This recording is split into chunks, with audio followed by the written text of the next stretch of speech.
Hola, buen día. Sí.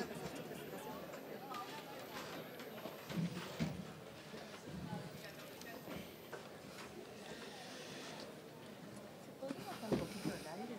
Sí, doctora, ahora lo pedimos.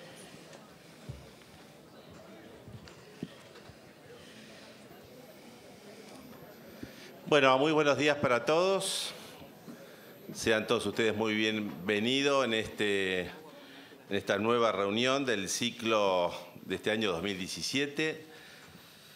Y también, como siempre hacemos, el saludo a todos los colegas del interior que hoy nos están siguiendo por streaming.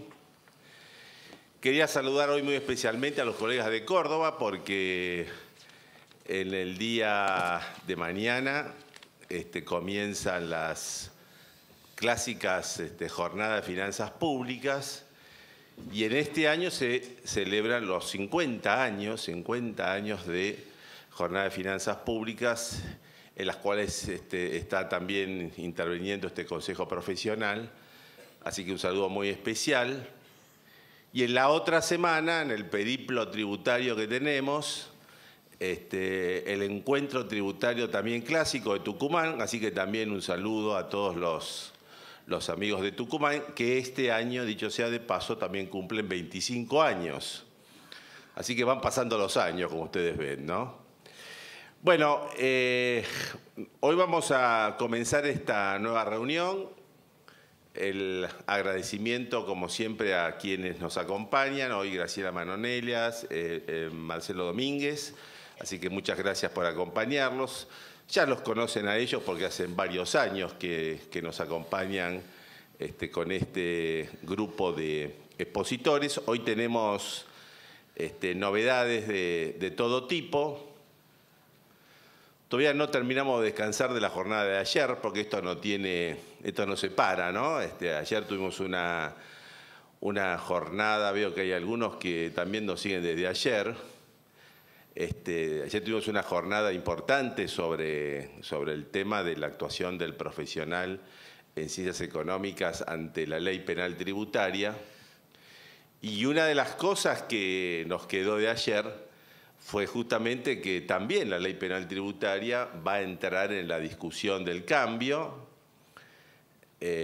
Propuestas de modificaciones de este Consejo Profesional, de la Unión Industrial, del Centro Argentino de Estudios en lo Penal Tributario, con quien organizamos también la jornada de ayer, que también tiene las propuestas. Y ayer también se habló de las propuestas que está realizando la propia AFIP de modificación de la ley penal tributaria, ¿no? En particular, ayer destacábamos que hay un aspecto que todas las reformas coinciden, y es básicamente respecto de los pisos de punibilidad y el factor de inflación, cómo la inflación ha deteriorado esos pisos y por lo tanto hoy ese límite de 400.000 pesos para las evasiones simples ha quedado por efecto de la inflación bastante deteriorado respecto al momento en que fue fijado. Así que todas las propuestas tienen ese punto en común, o sea, de superar este problema, y quizás la diferencia la encontramos en las metodologías de cómo se puede superar el tema. Ayer la directora de Planificación Fiscal de la AFIP un poco nos decía que la propuesta de la AFIP consiste en actualizar ese valor, pero después hacer esa actualización en forma permanente, actualizada, para evitar que esto, lo que pasa siempre, no se corrige y al otro día ya empezamos a tener problemas. Entonces, el hecho de tener un valor tributario móvil que serían como unidades que se van actualizando en función del salario mínimo vital y móvil, permitiría entonces tomar un piso distinto y con ese piso, bueno, automáticamente se actualiza. Y un dato que nos quedó realmente muy importante de ayer fue que al subir estos pisos, por aplicación de la ley penal más benigna, hay un montón de causas que van a quedar despenalizadas porque ya no van a alcanzar el nuevo piso. Y este efecto, calculado por la AFIP, se estima en el 40% de las causas. 40% quedarían afuera del tema penal tributario, que hoy tienen procesos penales, quedarían afuera como consecuencia de la aplicación del principio de la ley penal más benigna. Estamos en tiempos de cambio porque hoy vamos también a tocar por primera vez en este ciclo el proyecto de revalúo, que es la otra novedad que aparece. Hoy ya está en el Congreso de la Nación discutiéndose. Pero decíamos el tiempo de cambio que se viene porque dentro de poco va a empezar la discusión de la reforma tributaria, dentro de poco se empieza a discutir también el tema provincial. La reforma tributaria, además del sistema impositivo, va a contemplar otras cosas, además de la ley penal tributaria, va a contemplar otra cosa que es la modificación de la ley de procedimiento fiscal, esta ley tan importante porque es lo que establece la relación fisco-contribuyente. Esto también va a estar en modificación, así que nos espera de acá un año en adelante de grandes discusiones sobre todos estos temas que son tan importantes. Bueno, pero vamos ahora un poco más a lo de todos los días. Y vamos a empezar con las novedades que tenemos en el monotributo. Así que Marcelo Domínguez empieza hoy con el tema. Marcelo, gracias y buen día. Bueno, buen día a todos y gracias Humberto por esta nueva invitación al ciclo. Un saludo a los colegas del interior que nos están siguiendo por streaming. Y vamos a hablar, sí, del monotributo en este primer espacio del curso de hoy. La idea es hablar de estos temas de sujetos y actividades, un pequeño repaso, ¿no?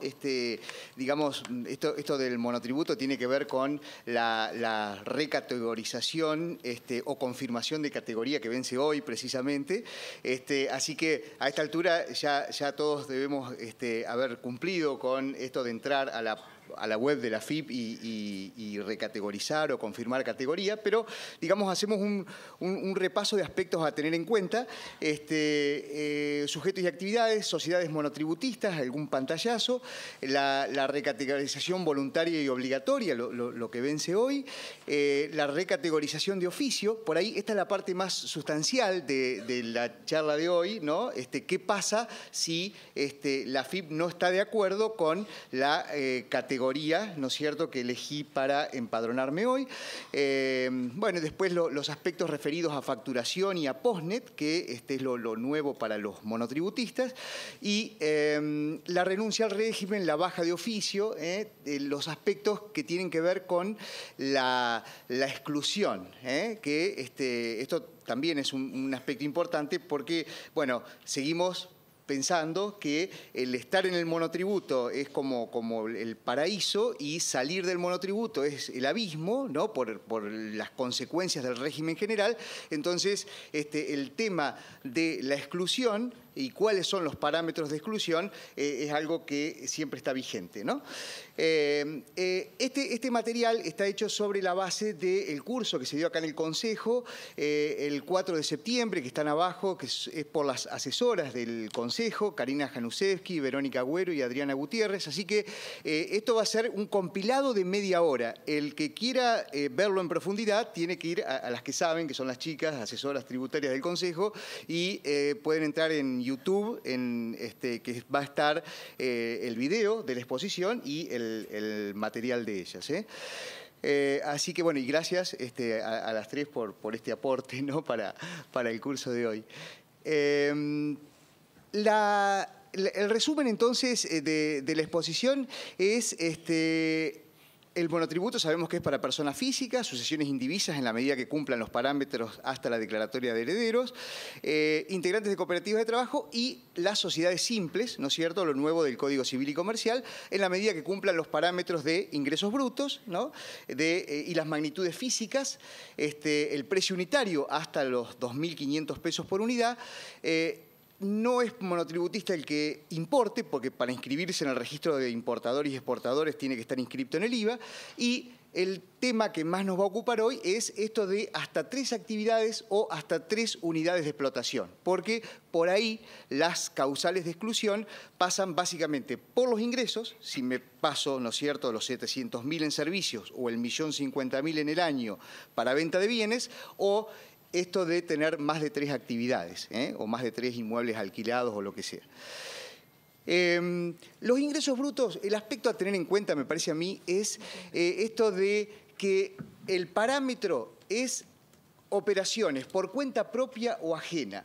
Entonces, uno en esto dice, bueno, está bien, ese es lo que facturo. Claro, pero lo que facturo puede ser, digamos, ingreso propio, pero hay actividades que a lo mejor facturan por cuenta ajena. Lo típico es el despachante de aduana, ¿no es cierto?, que cobra para los digamos, reintegros de los tributos a la exportación.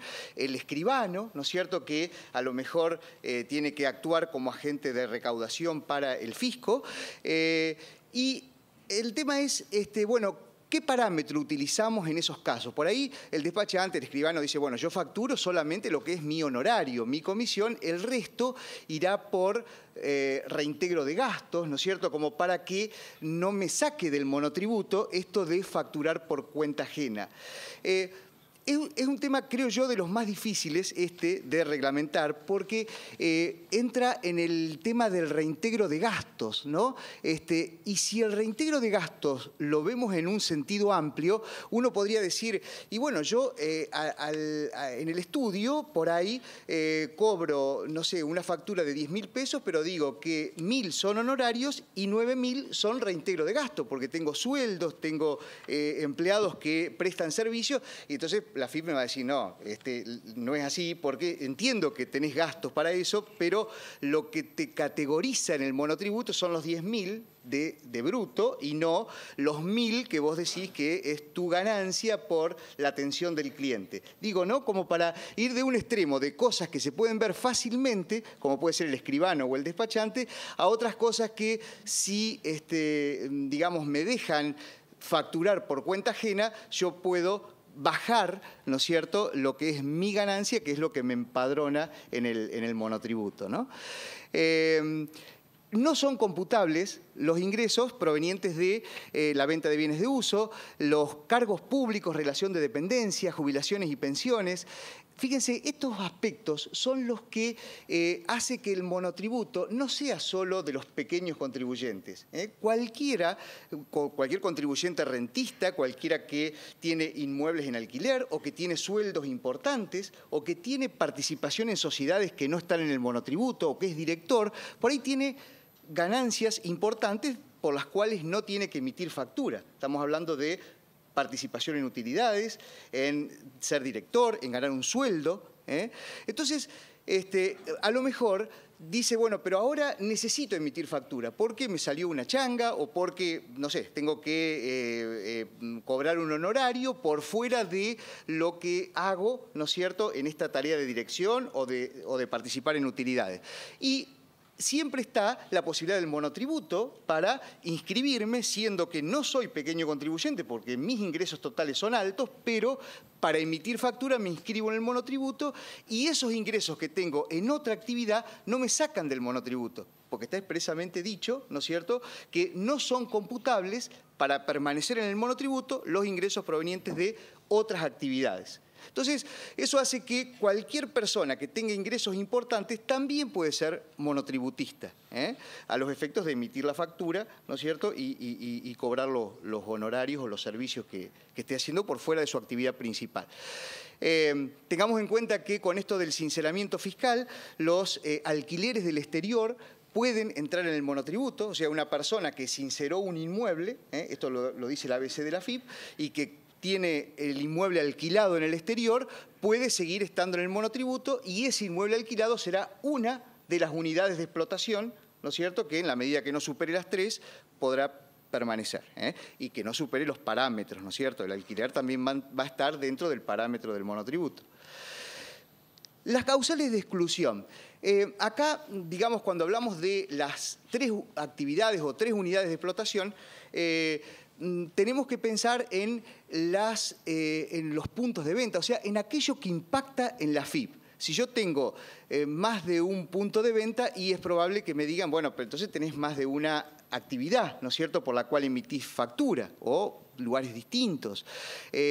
Y lo mismo pasa con el tema de lo que puedo tener afectado al monotributo en la declaración jurada de ganancias. Cuando hago la parte patrimonial y digo ¿a qué están afectados los bienes inmuebles? Ahí me piden si está afectado al monotributo o a un alquiler de primera categoría. Bueno, esos son parámetros que si supero las 3 inmuebles afectados al monotributo o las 3 actividades por los puntos de venta, y puede ser una causal de exclusión del monotributo, ¿no? Esta resolución de abajo, 2746, la que dice que para determinar la cantidad de fuentes de ingresos no se consideran las actividades cuyos ingresos no se computan para el régimen simplificado, ¿eh? O sea que yo puedo tener otras actividades fuera. Acá hay un tema, por ejemplo, está claro que lo que es participación en sociedades está por fuera del monotributo. No me las van a contar en las 3 que puedo estar. Ahora, la duda estaría, por ejemplo, en el caso de inmuebles en alquiler. La pregunta es, ¿yo puedo tener inmuebles en alquiler, 3 en el monotributo y otros 2 pagar ganancias por primera categoría por el alquiler? Y uno diría, y no, porque la ley de algún modo dice que tengo más de 3 actividades. Lo que pasa es que elegí entre 3 en el monotributo y 2 no. No se podría hacer, creo, pero no está demasiado claro tampoco si esta es una causal de exclusión o no. Pero en principio, digamos, para no tener problemas, si tenemos 5 unidades en alquiler, vayamos todo a primera categoría para no tener problema con el monotributo, ¿no? Las sociedades adheridas al monotributo, sabemos que las sociedades simples son las adheridas y que tienen que cumplir los requisitos de parámetros igual que la persona física, ¿eh? No facturar por más de, ¿no es cierto?, 700.000 los servicios, y para encuadrarse en la categoría que corresponde, por cada socio de la sociedad simple hay que sumarle el 20% de los ingresos. Entonces eso por ahí me hace subir de categoría, porque cuando más socios sean, le sumo el 20% de los ingresos y en lugar de estar en la categoría G, a lo mejor me voy a la H, ¿no?, por este tema de cómo empadrono una sociedad simple en el monotributo. Pero cumpliendo los requisitos que establece la norma, pueden estar. No pueden estar los fideicomisos. O sea, hay algunas aclaraciones que tienen que ver con digamos, la atribución de utilidad que hacen los fideicomisos a los fiduciantes y que no se lo considera una sociedad, entre comillas, que pueda estar en el monotributo, al fideicomiso. Sí a la sociedad simple, sí a la sociedad simple. Muy bien. Acá está el resumen de obligaciones de sociedades. ¿Qué pasa si tengo la sociedad comprendida en el monotributo? Bueno, el monotributista paga el componente impositivo, la sociedad monotributista el componente impositivo, el socio monotributista el componente previsional, y si ese socio además hace otra actividad, factura, por él mismo, tiene que pagar también el componente impositivo, ¿no? Así es como está formulado. Si la sociedad está comprendida en el monotributo, es una sociedad simple, pero prefiere no adherirse y va al régimen general, bueno, la sociedad pagará el IVA, no ganancias, porque ganancias lo pagan los socios, el socio pagará ganancias y autónomos, y si es monotributista, pagará la cuota de monotributo con el componente impositivo y previsional. Y si no está comprendida la sociedad en el monotributo, estará en el régimen general la sociedad y el socio tendrá que pagar ganancias y autónomos, como ya conocemos, del régimen general, y si además es monotributista, tendrá que pagar la cuota total del monotributo, ¿no? Ese es como un esquema de la relación socio-sociedad.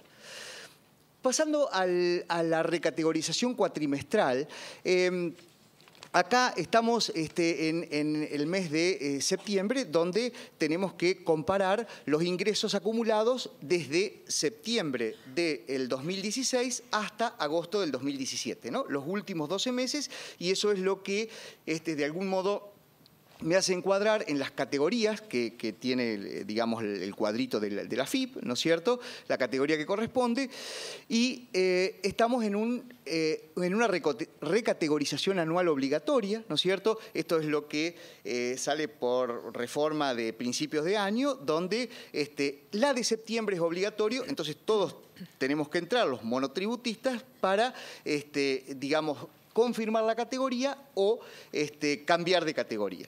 Es la única obligatoria del año y lo que se ha flexibilizado es que el plazo para permanecer en la misma categoría puede ser confirmado.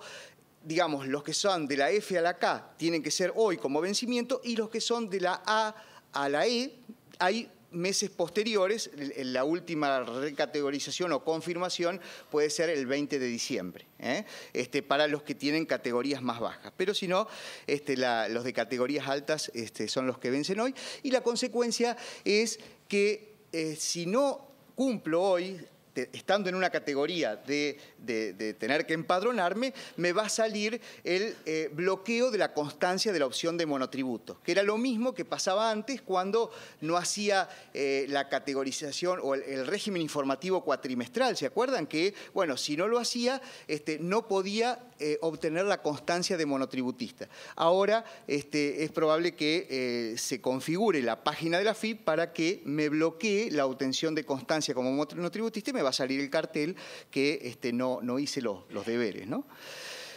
Dentro del portal del monotributo, estos mis desvíos, que es la parte sustancial, vamos a tener situaciones bloqueantes y no bloqueantes. Bloqueantes, es decir, lo que no me deja seguir es si no hice la actualización de la actividad económica, va a haber un desvío de acuerdo al nuevo nomenclador de la FIP. Si no tengo puntos de venta, ni con factura electrónica, ni con controlador fiscal, y tampoco tengo para venta manual. O sea, no está impactando que tengo el CAI habilitado para emitir facturas manuales. Con eso me bloquea y me va a decir el cartelito, ya estamos acostumbrados, ¿no?, a los cartelitos que me dicen, usted tiene que cumplir con el domicilio fiscal electrónico, la nomenclatura de actividades. Bueno, ahora va a salir, no tiene punto de venta habilitado. Y también hay otra que es venta sin facturación como bloqueante. Esto ocurre cuando por ahí hay un monotributista que viene de antes con un talonario sin CAI, que lo sigue utilizando, que vende con tarjeta de crédito. Esto impacta que tiene ingresos por venta con tarjeta de crédito, pero no tiene informado factura. Entonces va a salir venta sin facturación para que, haga la factura electrónica o la manual con CAI, ¿no es cierto?, con CAI habilitado y con vencimiento.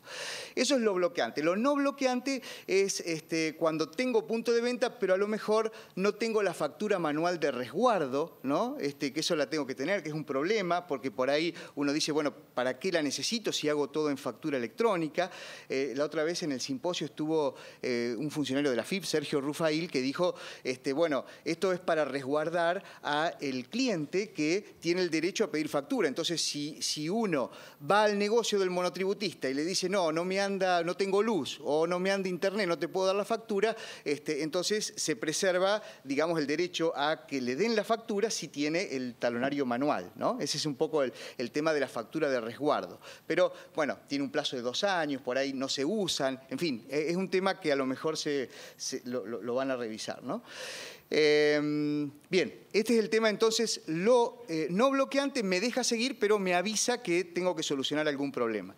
En la página de la FIP, cuando entran a mi categoría, van a ver que lo bloqueante tiene esta línea roja, ¿no? Y ahí dice, hay un desvío, por ejemplo, sin código de autorización de impresión. Bueno, yo les digo esto como si fuera antiguo, por ahí a esta altura ya lo vieron todos, pero para los que van a hacer hoy, esto de trabajar a último momento, ¿no? Lo rojo es lo que no te deja avanzar si no lo solucionás, acá, dentro de mi categoría, nuestros datos, tu información, aparecen lo que la FIP conoce de vos, ¿no? Con tuteo y todo.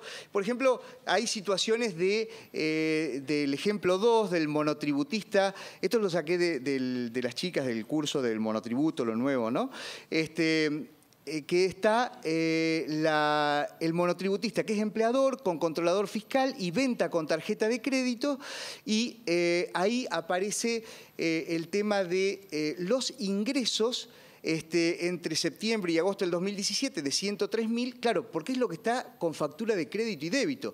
Y los gastos que tiene este monotributista, fíjense que ha pagado sueldos por 126, la cuota del monotributo, comprobantes electrónicos recibidos, ¿no? Impacta el Citi Compras o todo lo que informa el proveedor como que le vendió al monotributista. Entonces, claro, ahí en esta parte de abajo aparece como que le faltan ingresos, ¿no? Es como que no le da el blanco, por así decirlo.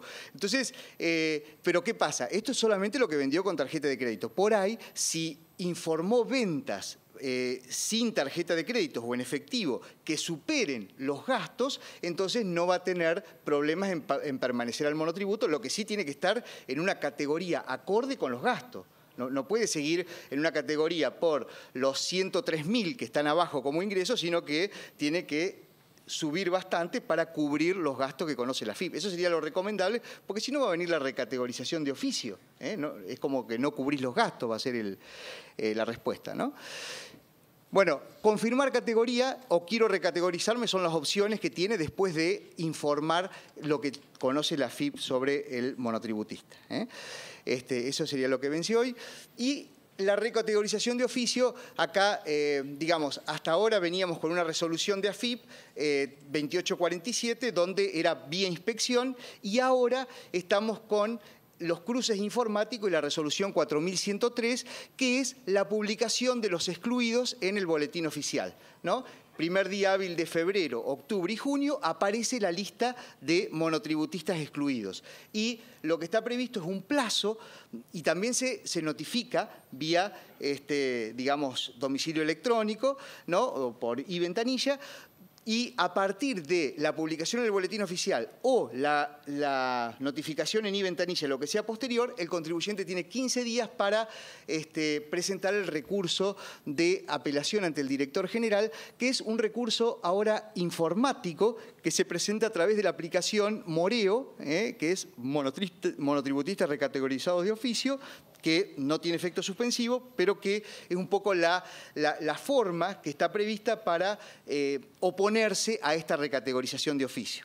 Pero no se hace vía papel presentado en mesa de entrada, sino se hace vía internet la presentación del recurso cuando uno no está de acuerdo con la recategorización de oficio.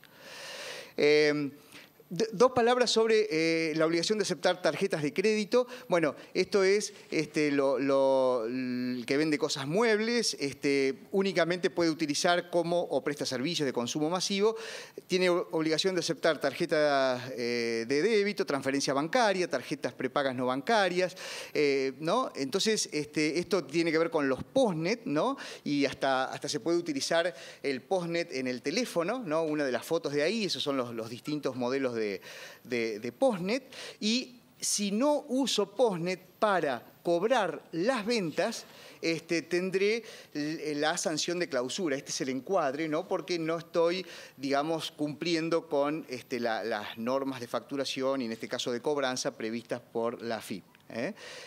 El cronograma de implementación del postnet es, ya casi estaría todo incluido. Pero fíjense abajo para los monotributistas que las categorías F a K tienen plazo hasta el 31/12 del 2017 y las categorías A a E hasta el 31/3 del 2018. Entonces, clientes monotributistas que vendan a consumidor final, tengamos en cuenta estos plazos para solucionar el tema del postnet, ¿no? Otro tema es la obligación de exhibir la data fiscal, ¿no? Que ya dice, ¿no es cierto?, que tiene que usar, para usar tu tarjeta de débito y tiene la obligación de aceptarla. Está el tema de los sujetos obligados, lo de la exhibición en locales, ¿no es cierto? Bueno, cómo se genera el formulario está previsto ahí, lo van a ver con más detalle en el curso del 4 de septiembre del Consejo, ¿no? De las asesoras tributarias, pero básicamente se baja de la página web de la AFIP y eso es lo que se publica en el local.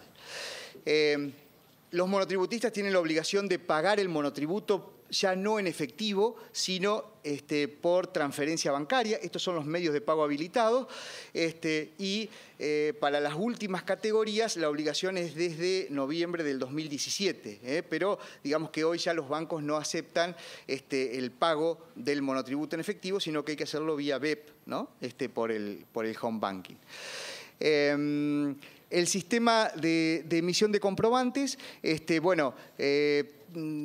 tengamos en cuenta que el monotributista puede exportar, que tiene que emitir clase E, no, lo dejamos ahí, factura electrónica, eso más o menos lo sabemos. Y sí quiero dedicarle un minutito más a la exclusión de voluntario de oficio. Uno sabe que puede renunciar a ser monotributista o lo van a excluir. Cuando uno ve que ya ha cobrado por encima de lo que le permiten permanecer en el monotributo, puede renunciar al monotributo e inscribirse en el régimen general. Eso es la parte, digamos, que no trae problemas, la renuncia y la salida.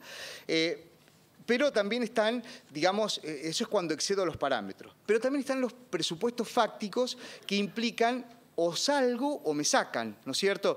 Que es esto que establece la ley 26.565 y la resolución 3328, referido a si tengo depósitos que superan las ventas. Ojo con esto, porque suele haber causales donde a lo mejor el monotributista a la hora de declarar ingresos está medio flojo, ¿no? Porque a lo mejor vende a consumidor final, no emite factura. Pero cuando le tiene que pagar al proveedor, el proveedor le dice, no, a mí transferime. Entonces tiene que depositar para poder transferir. Y esos depósitos hacen que lo saque del monotributo porque superan, ¿no es cierto?, los ingresos. Lo mismo pasa, bueno, la relación entre compras y gastos de la actividad, si superan 3 fuentes de ingresos. Todos estos parámetros sistémicos que es lo que puede dar lugar a la exclusión. Hoy, hay distintos procedimientos de exclusión, pero yendo a la última columna, vamos a ver los controles informáticos por publicación en el boletín oficial. Entonces, esto es lo nuevo, ¿no es cierto? No tan nuevo, pero es la forma de excluirte.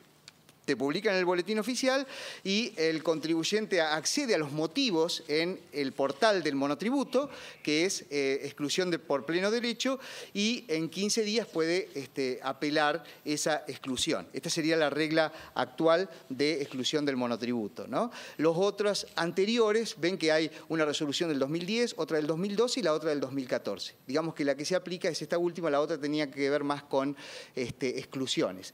Lo bueno que tiene ahora esto es que se puede recategorizar de oficio, es decir, no todo el que superó el ingreso de su categoría, porque yo puedo estar en categoría B, pero tengo ingresos para estar en D o en H. Entonces, la misma FIP, en lugar de excluirme, me puede recategorizar de oficio.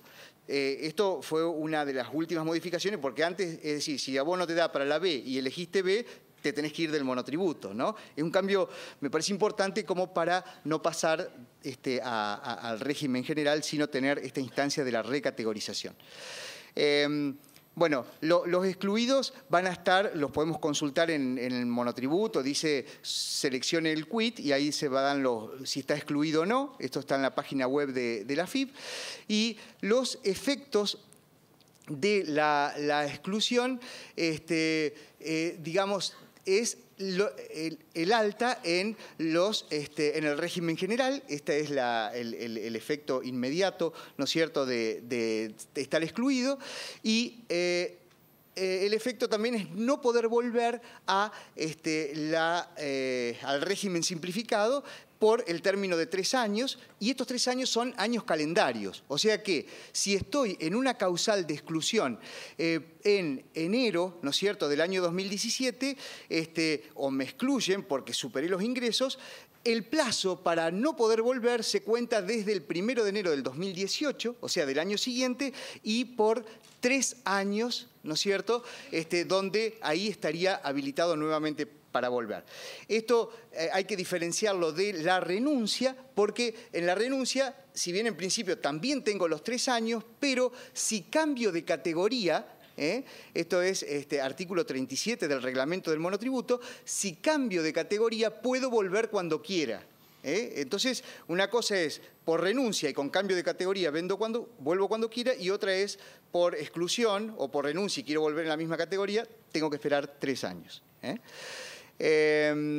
Bueno, y finalmente, digamos, hay 2 o 3 fallos en el material que están referidos a qué pasa cuando me excluyen, cómo me determinan el débito y cómo me determina el crédito, y con esto termino, Humberto.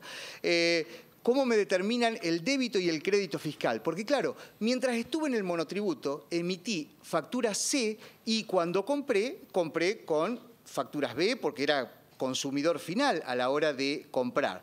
Ahora, claro, supero un parámetro y discuto y todo, pero finalmente me excluyen del monotributo. ¿Qué hago con mi pasado que me presentaba como monotributista para comprar y vender, pero en realidad tendría que haber sido responsable inscripto en el IVA? Entonces ahí aparece el tema de que para la AFIP se considera que el IVA está por fuera de lo que facturé, porque me dicen, y vos facturaste sin IVA, con lo cual el IVA te lo reclamo por fuera, factura C más IVA.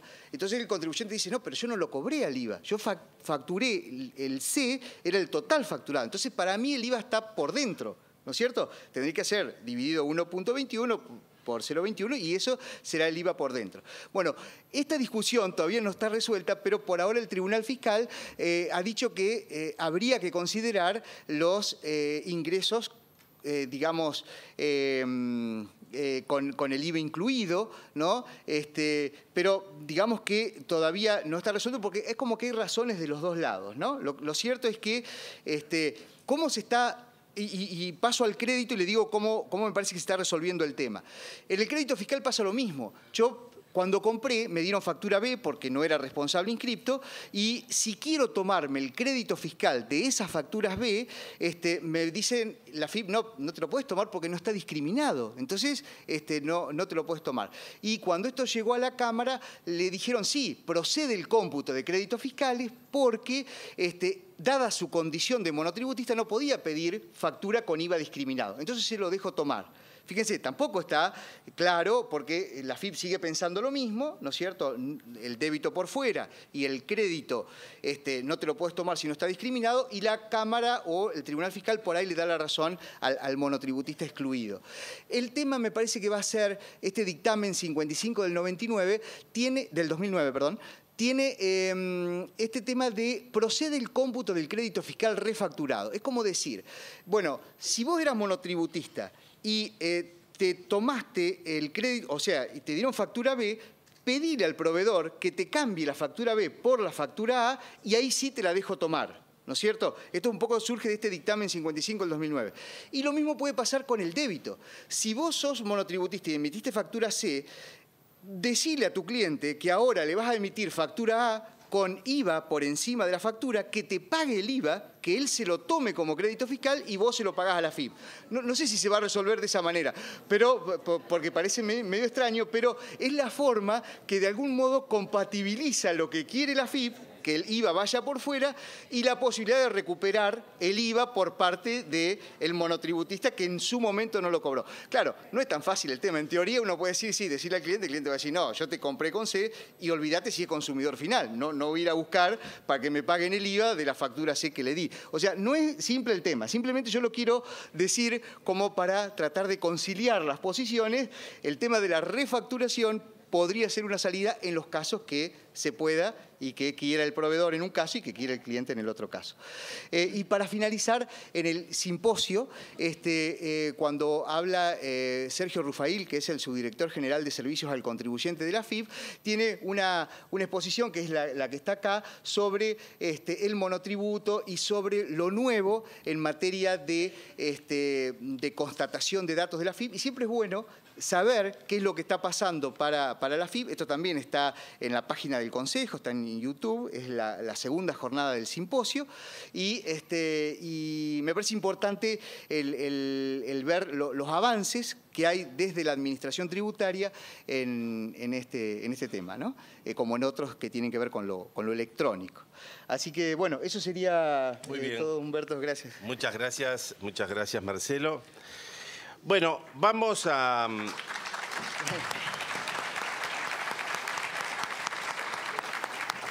Vamos a dar un giro bastante importante ahora en el tema. Nosotros hay una cosa que desde el primer momento comprendemos cuando empezamos con este ciclo, que es tratar de ver cómo nuestros colegas en la parte impositiva tienen que desempeñarse, y una de las tareas quizás más difíciles que de alguna manera tiene el profesional es la parte vinculada al asesoramiento fiscal. Y en el asesoramiento fiscal, bueno, ahí empieza a girar ciertos escenarios, y en esos escenarios es el contribuyente, en definitiva el cliente, que tiene que tomar decisiones. Pero en esas decisiones aparecen siempre ciertas contingencias, y esto forma parte de lo que es el asesoramiento profesional, ¿no? El cliente le pide de alguna manera al profesional que le establezca con un criterio o con el otro, cuáles son las contingencias a las cuales se expone. Y en esas contingencias, y por eso la justificación del tema que vamos a ver ahora, aparece cuál es la conducta del contribuyente. Conducta que en definitiva tiene que ser medituada por el fisco. Y en esa conducta aparecen estas dos posibilidades, estos dos escenarios, que es el dolo o la culpa. Entonces, este tema nos parece que es central para una herramienta, para tener nosotros una herramienta en el asesoramiento profesional, y tratar, en principio, de hacer una evaluación de lo que puede llegar a ocurrir con esas contingencias y por dónde puede ir la canalización de las conductas que en su momento puede hacer el fisco. Esta es la razón de ser entonces de este tema, la culpa y el dolo en la conducta del contribuyente. Graciela. Bueno, buenos días. Gracias nuevamente a todos los presentes. Gracias al Consejo que me permite estar nuevamente en esta casa. Bueno, ya para los que vinieron ayer a las cuartas jornadas del Centro Argentino de Estudios en lo Penal Tributario, nos han escuchado. Me toca hablar nuevamente ahora de otro tema. Y bueno, mañana aprovecho para invitarlos a todos los que quieran. Mañana también voy a estar en esta casa a las 18 horas junto con la doctora Teresa Gómez. Nosotros hacemos los tercer jueves de cada mes un taller de jurisprudencia en el aula 1 de esta casa, de 18 a 19:30. Y ahí con la doctora lo que hemos pensado y venimos haciendo es tratar algunos fallos que son sustanciosos, relevantes, famosos. Por ejemplo, ya hemos tocado el fallo de Lionel Messi, la condena por evasión que tuvo. Hemos tocado la responsabilidad del contador. Hemos tocado parte del de las famosas resoluciones del banco HSBC. Y bueno, mañana va a haber otra jornada. Así que para todos aquellos están invitados, es una jornada libre en el aula 1. Bueno, me toca hablar en esta oportunidad de la culpa y el dolo en materia de la Ley 11.683 y de la Ley Penal Tributaria. Y acá lo importante que tenemos que saber es, por supuesto que el contador y el abogado actúan interdisciplinariamente en algunos casos y que es muy necesaria la actuación de uno y otro. Pero bueno, acá estamos con este ciclo que es para los contadores. Y me parece importante saber en qué caso pueden ustedes, los contadores, resolver esto por su cuenta y en qué caso sí van a tener que acudir a la ayuda de un penalista. Todo lo que es atinente a la Ley 11.683, que se va a tramitar en la Dirección General Impositiva, en Seguridad Social, hasta acá debemos saber que no es necesario la ayuda de un penalista. Porque si bien pareciera, y lo es, que todo lo atinente a la teoría de la pena, a la teoría del delito, aspectos intrincados del derecho penal, sí vamos a tener que consultar con un penalista, en algunos casos sabiendo aspectos muy puntuales, esto lo puede resolver directamente el contador. Acá no hay ningún abogado, ¿no? Son todos contadores. No, sí, hay. Bueno. Hay. Bueno. Pero repito, por supuesto que en algunos casos la ayuda del abogado es muy necesaria.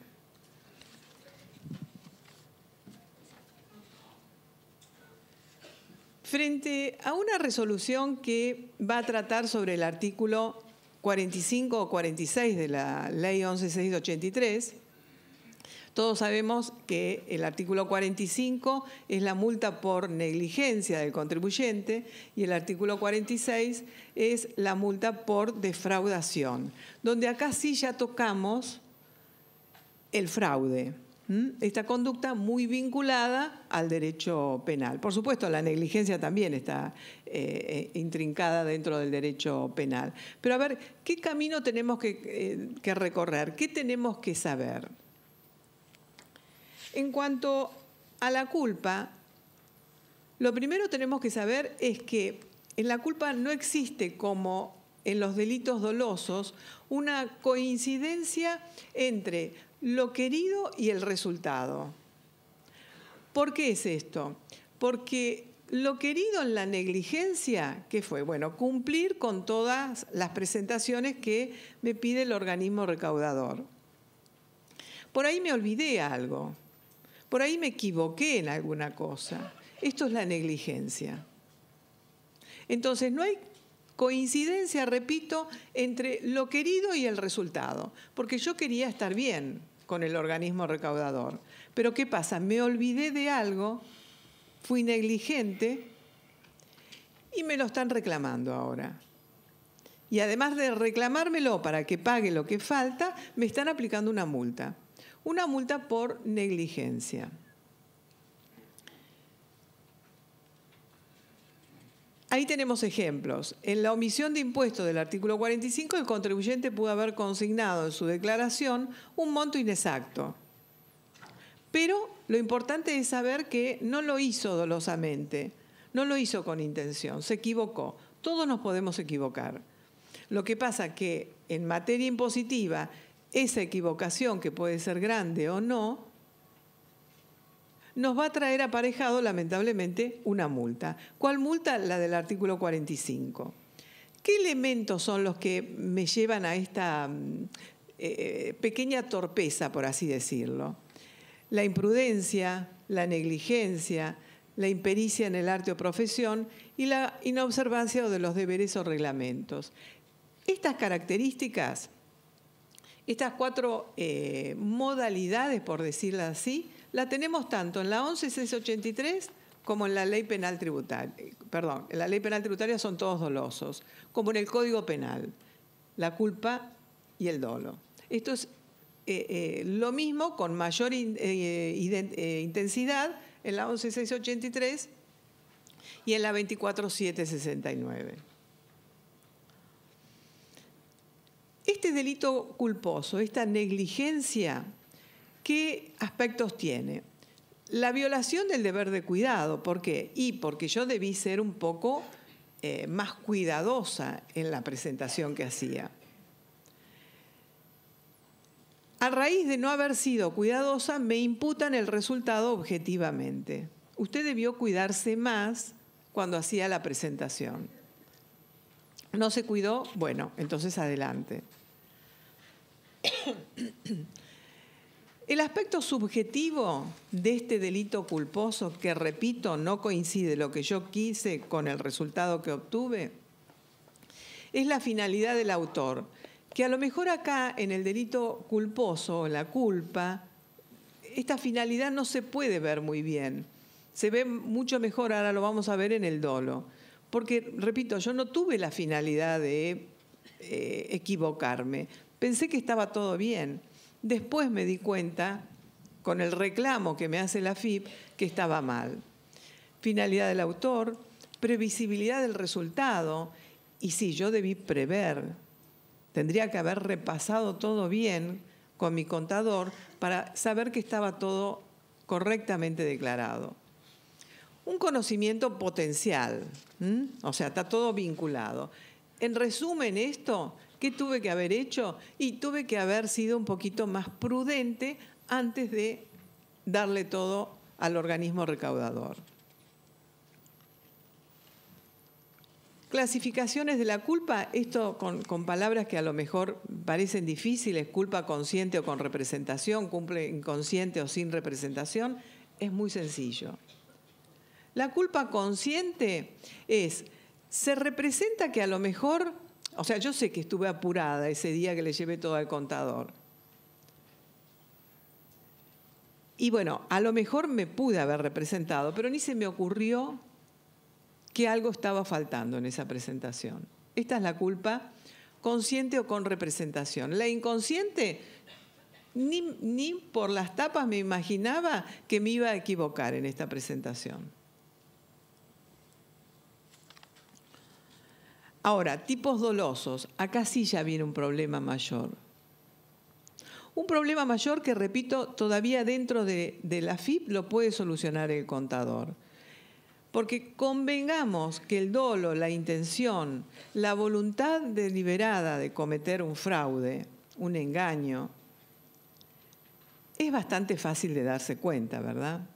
Creo que cualquier contribuyente sabe muy bien cuando va a cometer un fraude. Entonces, el dolo. Acá sí hay coincidencia entre lo que yo quise y el resultado que obtuve. ¿Por qué? Porque lo hice con intención, lo hice con voluntad. Yo quería declarar menos para pagar menos y oculté. O hice todo un entramado para que la DGI no se dé cuenta. Este es el dolo. El dolo tiene elementos permanentes, sujeto activo, sujeto pasivo, la acción, el resultado.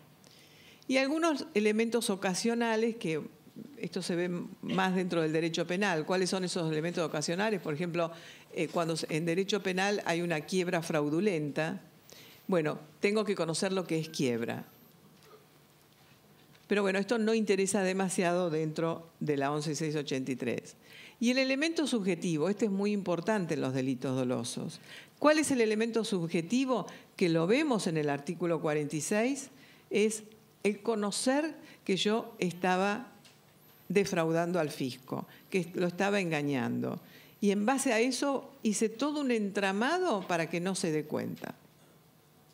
Entonces creo que analizar la culpa o darnos cuenta de cuando la infracción es culposa o cuando la infracción es dolosa, creo que más o menos nos podemos dar cuenta a simple vista. Este dolo, bueno, como ya he dicho, es el conocimiento y la voluntad de querer cometer una conducta dolosa. El dolo tiene dos elementos. El elemento intelectual, es decir, el conocimiento que yo tengo de todos los elementos que nombré recién, sujeto activo, sujeto pasivo, la acción y el resultado. Elemento volitivo, ¿cuál es? Bueno, la voluntad. Esa intención deliberada de defraudar. También hay especiales elementos subjetivos de la autoría en algunos casos. Por ejemplo, en la ley penal tributaria, esto no interesa demasiado en la 11.683, pero sí en la ley penal tributaria, para todos aquellos que ejerzan esta rama de la 24.769, ¿qué son estos elementos que nombramos recién? En el artículo 12, si ustedes lo leen, de la ley penal tributaria, dice: el autor debe haber sustraído, suprimido, ocultado, adulterado, modificado o inutilizado los registros o soportes documentales informáticos del fisco relativos a las obligaciones tributarias o de recursos de la Seguridad Social con el fin específico de disimular esa situación. Este fin, este es el elemento de que está hablando el dolo en esta parte. Pero repito, esto lo vemos en la ley penal tributaria, no tanto en la 11.683. ¿Cómo se clasifica el dolo? Esto es más para el juez, ¿no? Pero bueno, simplemente les digo, hay un dolo directo, un dolo indirecto y un dolo eventual. El dolo directo, hice lo que quise. El dolo indirecto, hice lo que quise y algo más. Y el dolo eventual, yo me representé que podía haber cometido una conducta defraudatoria. Yo sabía que lo estaba haciendo y seguía adelante. No me arrepentí.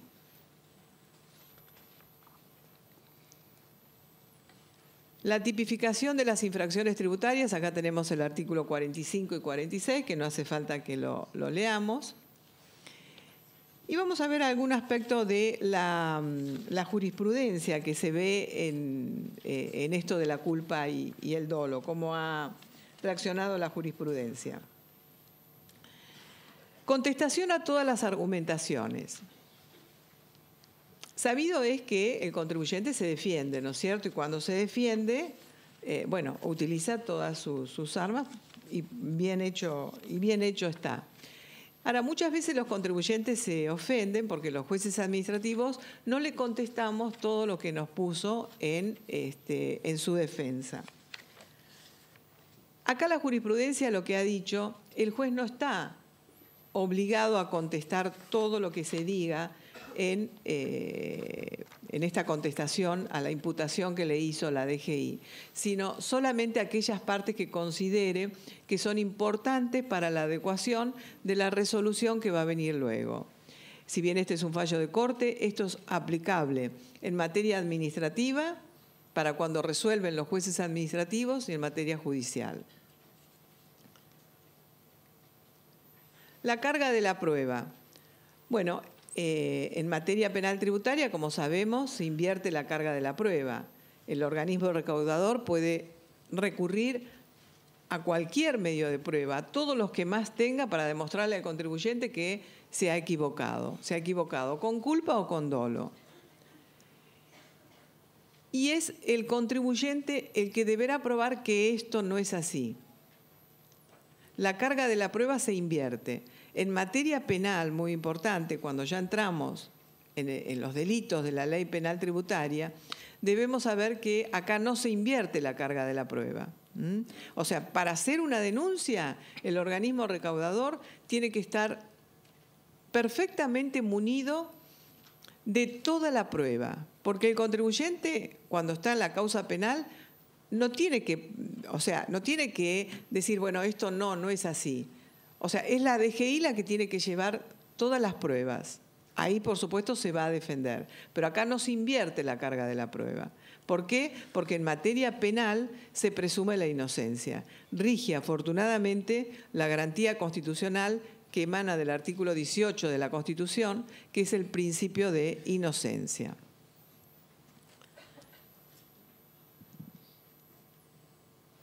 Derecho de defensa. Acá muchas veces los contribuyentes se molestan, se ofenden, porque la resolución que saca el organismo recaudador la saca un juez administrativo que no es un juez de la nación o de las provincias, es un juez administrativo. Pero, ¿esto por qué no es ilegal? Porque después tiene una segunda instancia donde un juez de la nación o de la provincia va a revisar lo que hizo ese juez administrativo. Entonces, esta jurisprudencia lo que está diciendo es que no se puede alegar que el contribuyente no pudo defenderse cuando hay una segunda instancia en el cual puede seguir argumentando. Todas esas infracciones que, como sabemos, ya lo ha dicho la Corte, son de naturaleza penal, tienen una segunda revisión. Las multas, la clausura. En la medida que pueda tener una segunda revisión, no se puede decir que se está menospreciando o violando el derecho de defensa, también muy bien consagrado por el artículo 18 de la Constitución. Principio de bagatela. En algunas defensas yo veo que los contribuyentes alegan el escaso monto. Y acá ya tenemos jurisprudencia donde nos dice que el principio de bagatela, que sí opera en materia penal, ¿qué es ese principio de bagatela? Es cuando el bien jurídico casi ni se ha afectado. Hay un escaso monto de afectación al bien jurídico. Por ejemplo, yo recuerdo cuando en un juzgado penal, porque en los juzgados penales pasan cosas irrisorias, ¿no? A veces en indagatorias. Hace muchos años en un juzgado penal se estaba tomando declaración indagatoria a un imputado y vaya a saber este hombre, no recuerdo qué delito era la materia indagatoria, pero sí con los colegas nos habíamos asombrado y reído mucho, entre comillas, porque este señor, vaya a saber, tendría apetito, vaya a saber qué estaba pasando, y le toma indagatoria, estaba el secretario del juzgado, y al secretario le habían traído ya lo que iba a ser su almuerzo. Y esta persona no tuvo mejor idea que agarrarle parte de la comida. Y el secretario no tuvo mejor idea que hacer una denuncia por hurto.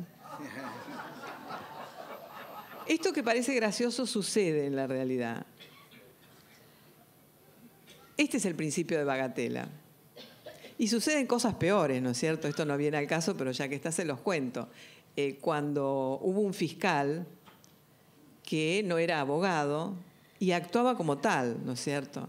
Y colegas míos tuvieron audiencias con él y luego de un tiempo, cuando recién sale a la luz esto, no sé cómo llegó a ser fiscal, ahí se dan cuenta, bueno, que habían argumentado contra esta persona que no era abogado. Pasan cosas insólitas, sí, en los juzgados penales. Bueno, pero este es el principio de bagatela. No podemos generar una denuncia por algo que sea ínfimo, porque no hay afectación importante al bien jurídico. Pero ¿qué pasa? En materia tributaria, esto no es así. ¿Por qué dice ese fallo? Porque el fisco se nutre con grandes cantidades y con pequeñas cantidades también. Entonces, una multa ínfima también es importante. Vieron que la multa del artículo de las multas formales tienen 150 pesos. Y muchos nos preguntamos, y los que estamos adentro también nos preguntamos, o sea, qué poco, qué escaso monto, ¿no? No cumplir un requerimiento trae una multa de 150 pesos. Pero bueno, el fisco se nutre también de pequeñas porciones. Presentación en forma espontánea. Esto ayer lo tratamos muy bien el tema, ¿no? de la presentación espontánea y qué es la espontaneidad. Muchas veces se presentan declaraciones en cero, luego hay una rectificativa en el cual ya se acomoda esa presentación en cero. Y acá lo que tenemos que saber es que deja de ser espontánea cuando ya tuvo una actividad del fisco, una actividad, una fiscalización, como decíamos ayer, una observación por parte del fisco. Yo creo que el artículo 16 de la 24769 de la Ley Penal Tributaria describe bastante bien, si bien el Consejo y el Centro de Estudios en lo Penal Tributario ha sugerido una modificación con mayor claridad. Pero si leen el artículo 16 de la 24769, ahí van a ver muy bien lo que es espontaneidad y lo que no es espontaneidad. El error excusable, también esto lo veo mucho en los argumentos defensistas de los contribuyentes, es muy difícil que se aplique el error excusable. Yo no digo que sea imposible, pero ¿cuándo puede haber un error excusable? Hay conductas que muchas veces dejan lugar a dudas y entonces si ese error es invencible, como ha dicho la jurisprudencia, ahí sí podemos. Pero para llegar a un error invencible tenemos que probarlo muy bien para que se pueda sacar una resolución por error excusable. Omisión de impuestos a agentes de retención. Imposibilidad de alegar la iliquidez como causal de excusabilidad. muchas veces el argumento defensista es que la firma no tenía fondos y el agente de retención dice que, bueno, privilegia pagar los sueldos antes que pagar los impuestos. Esto hace muchos años se tomaba bastante en cuenta, hoy ya la jurisprudencia se ha dado vuelta y la iliquidez no es causal para no pagar los impuestos, y mucho más en los agentes de retención que se están quedando con plata que no les corresponde a ellos. Momento consumativo de la infracción. Acá esta jurisprudencia nos dice, para diferenciar el artículo 38 y 39, las omisiones formales, del 45, ¿cuál es el momento que nos va a marcar cuando hay un artículo 45? Y es cuando se corre la vista. A partir de ahí ya tenemos, o vamos a empezar a tratar el artículo 45. Todo lo anterior, incumplimiento de requerimiento, son omisiones del 38 y del 39 de la ley 11.683. Reencuadre de la figura en la omisión de impuestos. ¿Cuándo se da esto? Bueno, muchas veces el fisco puede considerar que la conducta del contribuyente es defraudatoria y lo encuadra la multa en el artículo 46. El contribuyente apela, va al tribunal fiscal y el tribunal fiscal considera que no está aprobada la defraudación y reencuadra en artículo 45. Que no esté probada la defraudación no significa, dice esta jurisprudencia, que acá no ha pasado nada. Pasa de 46 al 45. Ahí lo que ustedes tienen que ver es, si esta resolución del Tribunal Fiscal ordena a la DGI recalcular ese impuesto y cuando vuelve para que la DGI lo recalcule, yo creo que deberíamos tener presente que hay que correr una nueva vista al contribuyente para no lesionar su derecho de defensa. Esto también puede ocurrir internamente en la DGI. Se aplica una multa, luego hay un reencuadre, porque de motu propio el juez administrativo se da cuenta que no es una defraudación, sino que es una omisión del 45, se debería dar una nueva vista, salvo que el mismo contribuyente haya pedido el reencuadre en 45. Si esto no es así, el contribuyente hay que darle la posibilidad de que ahora se defienda por 45, porque antes se defendió por 46. Declaración jurada presentada en cero. A veces no se entiende por qué una declaración jurada presentada en cero trae aparejada una multa. Creo que yo puse dos jurisprudencias acá, ahora vamos a ver, de estas presentaciones en cero. La presentación en cero, sepan ustedes que no necesariamente se va a aplicar una multa por defraudación.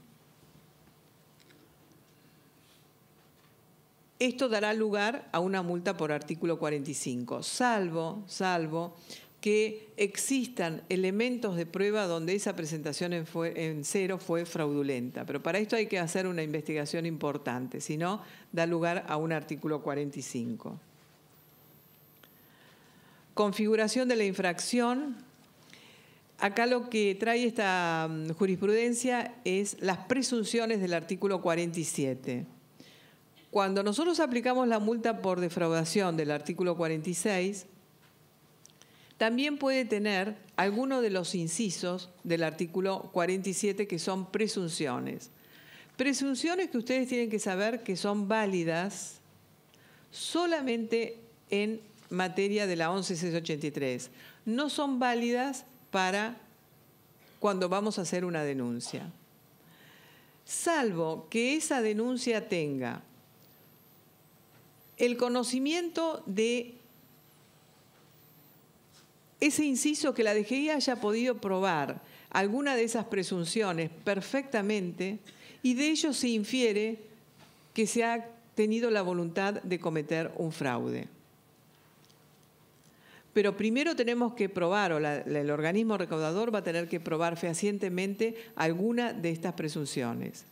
Esto que es válido, repito, en la 11.683, las presunciones de cuando vamos ya al juzgado penal, tienen una connotación mucho más importante, ¿no? Presentación en cero ya lo vimos. Débito fiscal al informado por los clientes. Acá se aplicó una multa por artículo 46 con las presunciones del 47 porque se pudo probar que se había omitido fraudulentamente, que el contribuyente el débito fiscal lo hizo en menos fraudulentamente para pagar menos. Defraudación fiscal y su relación con el derecho penal. Acá lo que tenemos que saber es que cuando se hace una denuncia penal por la ley penal tributaria, va al juez penal y la Dirección General Impositiva se abstiene de aplicar la multa. Espera que el juez penal diga si hay delito o no.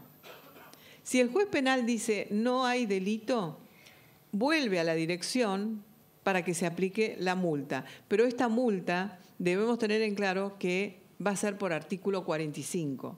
No puede ser por 46, porque ya un juez de la Nación ha dicho que no hay dolo, que no es delito.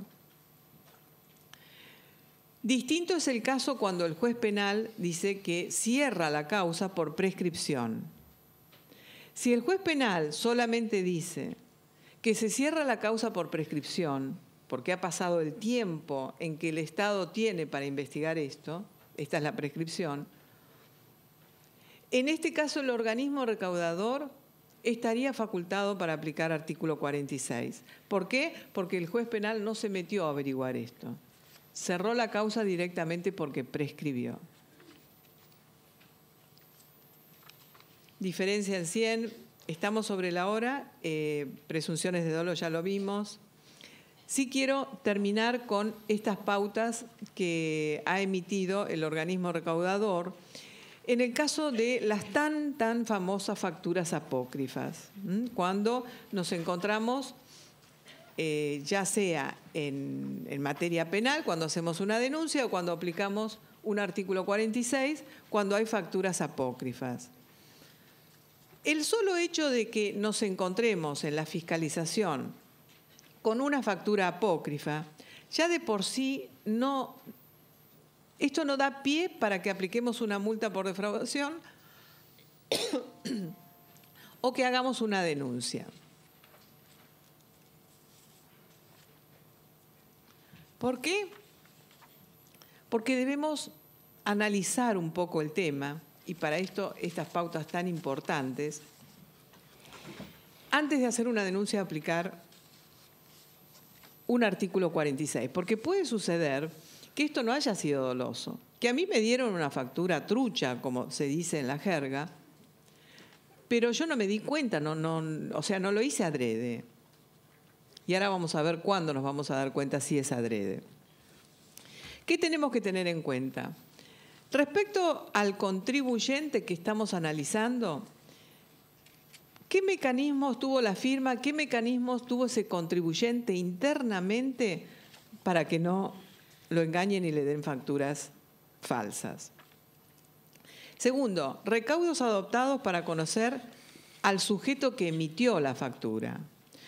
Porque si yo soy un contribuyente que no tengo ganas de engañar al fisco y tomo todos mis recaudos y analizo muy bien, pero bueno, en el devenir del negocio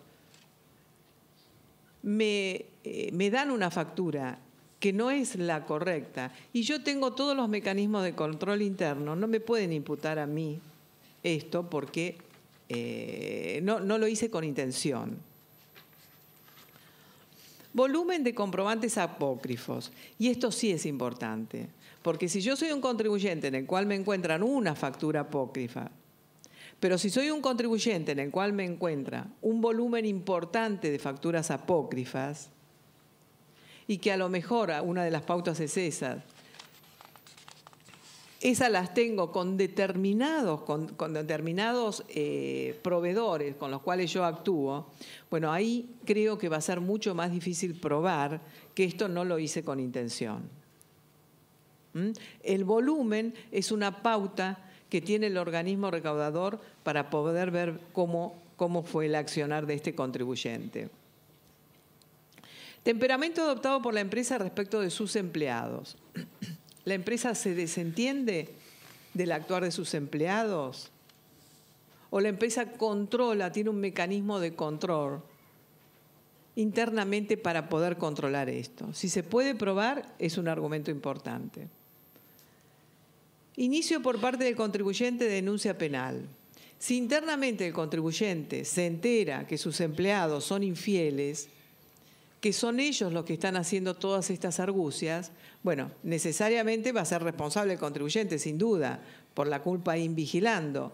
Pero, a ver, ¿qué hizo ese contribuyente? ¿Se quedó así, no le importó nada? ¿O tomó alguna reacción contra sus empleados infieles? Con relación a lo desarrollado, ¿qué pautas hay que tener en cuenta? Frecuencia de operaciones con un mismo proveedor. Esto es lo que le decía antes. Yo tengo ahí una figurita repetida, que es este proveedor pícaro, en el cual continuamente a mí me sirve porque me está dando facturas truchas.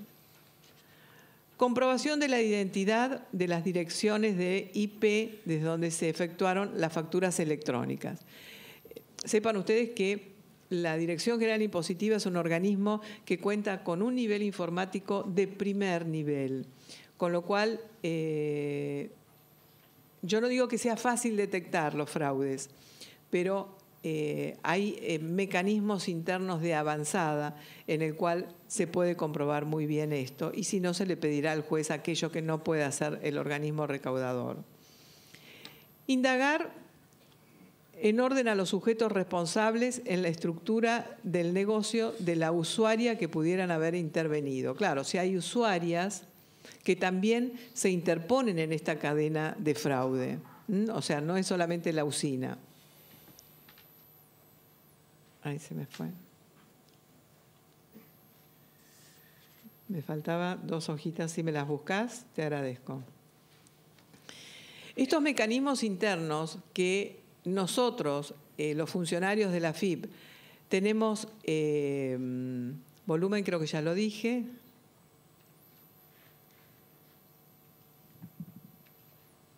Me falta esto. Tenemos que tomar en cuenta antes de aplicar una multa por defraudación o de hacer una denuncia. Mejor dicho, quienes más están obligados a tener en cuenta son los inspectores, los que están haciendo la fiscalización al contribuyente. Estas pautas son muy importantes, porque esto demuestra que el organismo recaudador no hace una denuncia o no aplica una multa por defraudación así porque sí.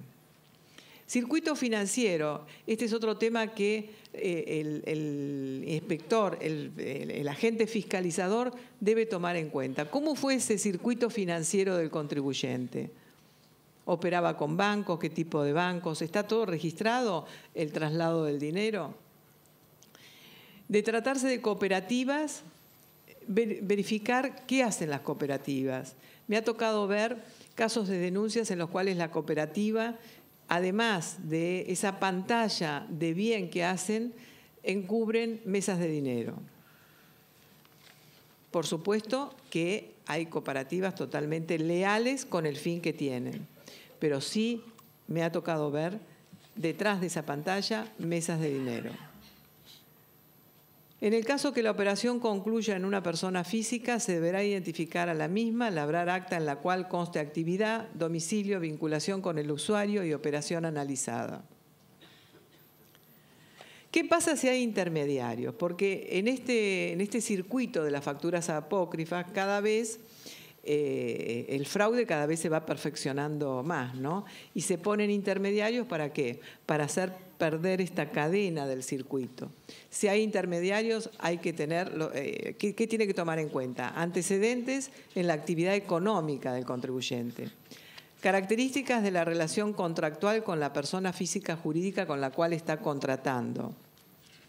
Antigüedad que tiene la relación entre el usuario y el intermediario.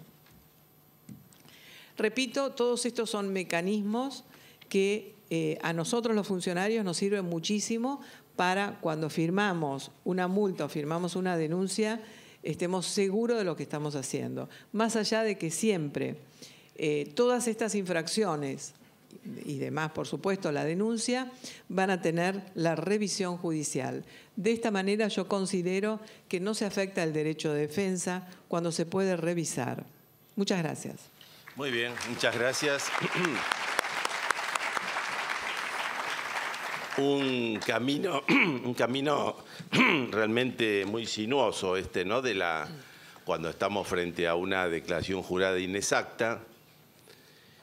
Y esa declaración jurada inexacta puede pasar por lo culposo o lo doloso. Esta distinción que a veces, desde el punto de vista teórico, es más fácil hacer que en la práctica, ¿no?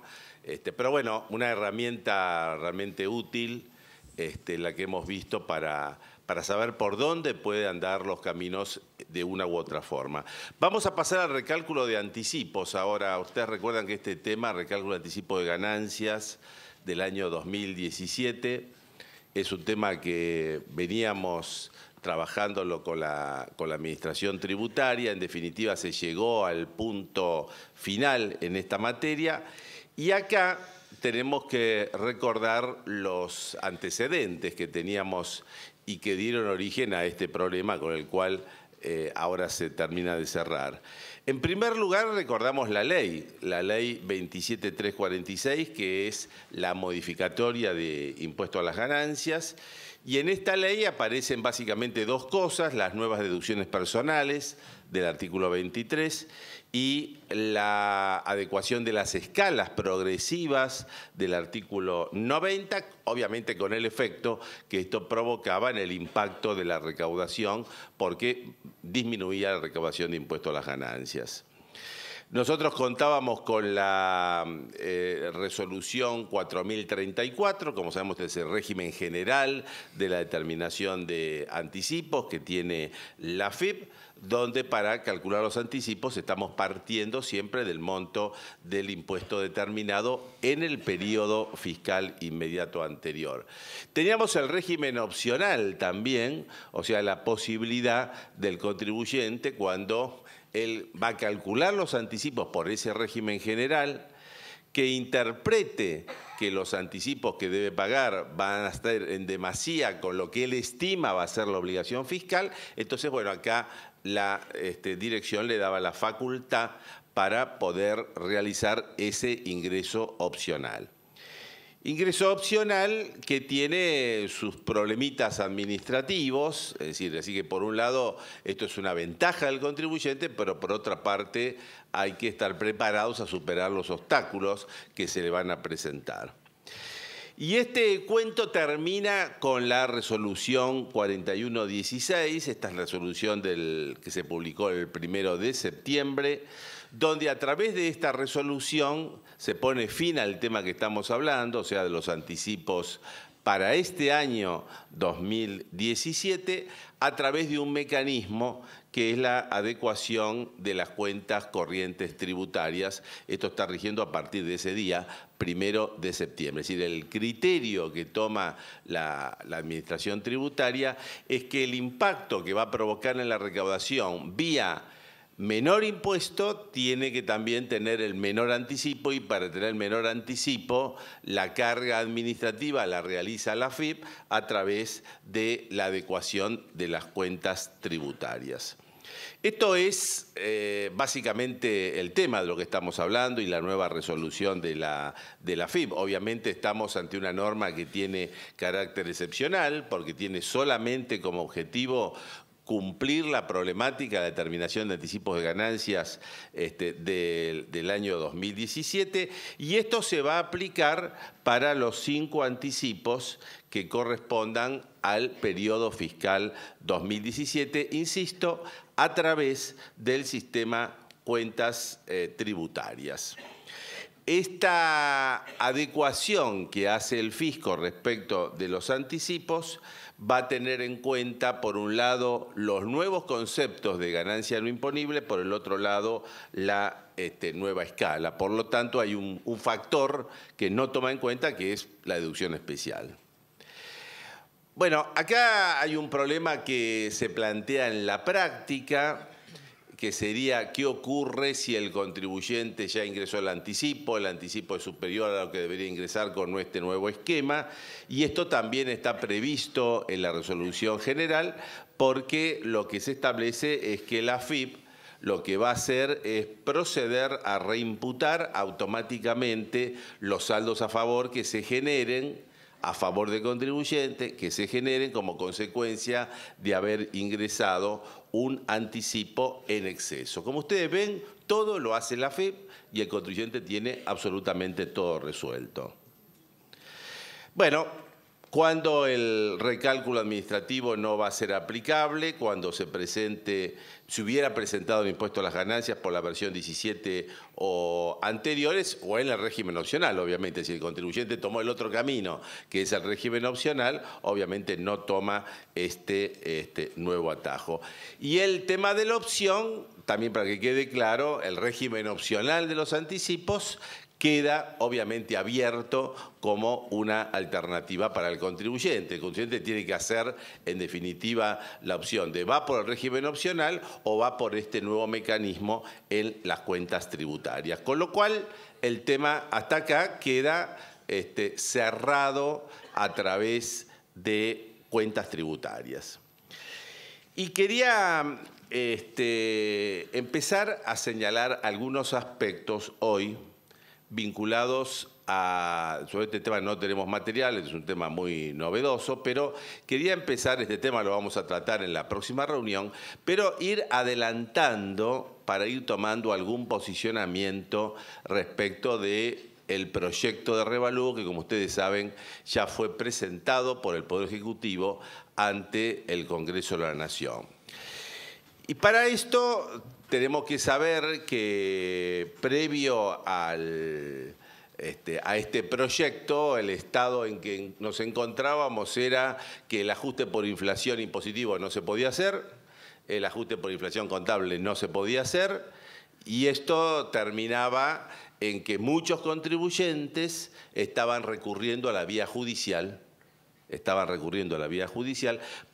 siguiendo la doctrina de la Corte, que es la demostración en cada caso del efecto de la confiscación que se da en el patrimonio de cada contribuyente, debidamente probado con una pericia contable.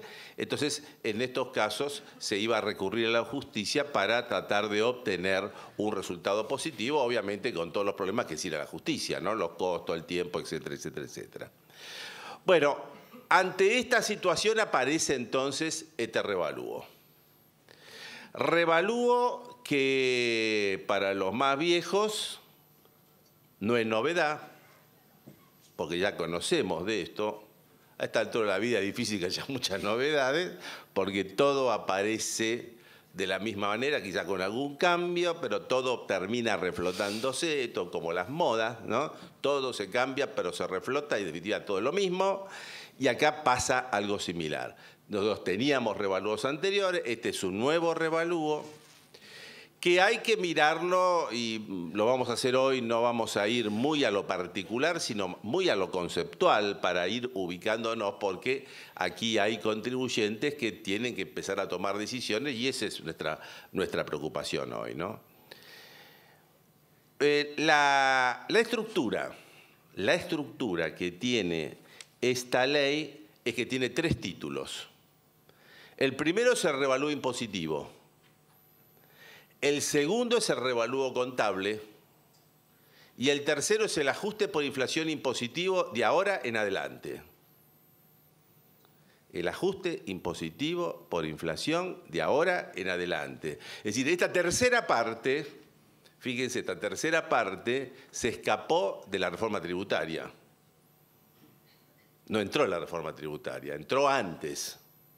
Entonces, título 1, ajuste por el revalúo impositivo.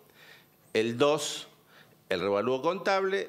Y 3, disposiciones vinculadas a ganancias, que es el ajuste por inflación futuro. Y empezamos con el primero, como corresponde, el revalúo impositivo. El revalúo impositivo es un mecanismo que va a operar por única vez. El revalúo impositivo va a operar por única vez respecto de lo que se llama periodo de opción. Se llama el periodo de opción. ¿Cuál es el periodo fiscal de opción? Es un año para los cierres de ejercicios que se dan después de la aprobación de la ley. ¿Qué espera el gobierno? Que esto se apruebe rápidamente, para lo cual deberá conseguir los consensos necesarios en el Congreso. Al aprobarlo rápidamente, empieza a tener aplicación para cierres 31 de diciembre. La idea es que esto empiece a aplicarse 31 de diciembre. Y de ahí un año para los cierres del año. Quiere decir que después vendrá enero, vendrá febrero, el cierre junio, ¿no? Pero un año es el periodo de opción. Después se acabó el revalúo. Después se acaba el revalúo. Un año. Los contribuyentes van a tener que hacer un cálculo si le conviene o no el revalúo. Por eso que el revalúo impositivo es opcional. El que le gusta lo toma, el que no le gusta no lo toma. Y esto yo decía que es lo más parecido a una timba financiera. Esto es lo más parecido a una timba financiera. Esto es como suscribir un bono argentino con el respaldo del bono argentino para tener una renta, y en esa renta viene el juego financiero. ¿Me conviene o no conviene suscribir el bono? ¿Qué tiene que ver el bono? Bueno, en realidad tiene que ver porque el contribuyente tiene que hacer una inversión adicional, inicial, que es pagar el impuesto. Obviamente acá aparece un objetivo, recaudación fiscal. No podemos disimularlo. Hay un objetivo, es recaudación fiscal. Y con este objetivo, que es pagar el impuesto, el contribuyente tiene que analizar qué uso le voy a dar al impuesto ese. ¿Cómo me voy a beneficiar en años posteriores habiendo pagado ese impuesto? Porque obviamente el contribuyente va a tener dos ventajas. Primera ventaja, en los años posteriores va a poder amortizar los distintos bienes y por lo tanto castigar el balance impositivo en un monto mayor. Como consecuencia, revalúo. Va a dejar de pagar parcialmente impuesto. Acá empieza la ecuación. Y además, si vende algún bien, cuando va a determinar el costo impositivo, ese costo impositivo va a estar incidido por el revalúo. Es decir, va a tener un costo impositivo más alto y por lo tanto una ganancia más chica. Estas son las ventajas que tiene y este es el juego. Entonces va a tener que hacer un juego de simulación donde va a tener que decir al contribuyente, yo voy a pagar tanto de revalúo, por otro lado voy a tener una ventaja que lo voy a tener en tantos años, por lo tanto voy a calcular el valor actual de esa ventaja, comparo los valores y si me conviene me meto y si no, no. Este es el revalúo. Es tan fácil como esto.